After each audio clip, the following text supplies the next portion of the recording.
think it's important to reframe the conversation from players being paid to players being compensated proportionately to what they provide for the game. I think we need to be careful, though, with how we compensate these players. The deferred compensation that they're talking about, I'm all about that, but I think sometimes you have to be able to protect these kids from themselves. They got to be careful to not turn collegiate athletics into a JV NFL version, if you will. If you go down too far down that road, I don't think there's any looking back, and the game will look very different for my children than the game that I grew up watching.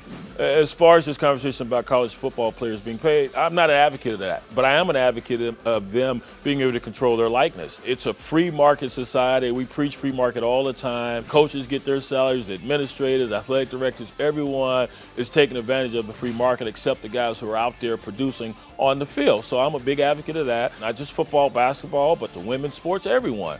Go out and find out if you can leverage their market, benefit from your brand, a brand that you've developed. I used to get a laundry check for about $8 back when I played, and I think that was so important because I think players deserve that. I think you got to put a ceiling on it, though. I don't think that you can just pay them this astronomical number. I think it has to be $100, $200, $300 a month in that range where, you know, they can go home, or they can put gasoline in the tank, or they can go get a hamburger, or go to a movie, get some toothpaste, whatever it may be. I think they need that little extra. I've heard many theories about, free agency. There's a little sticky thing holding this back, Title IX, which is a federal law that you cannot discriminate between sexes or anybody else. So if you have 300 athletes, you're going to have to pay all 300 athletes. And 300 athletes per team, that's $192 million. It's a pretty sizable chunk of change, but the game can handle it. It's generating billions of dollars.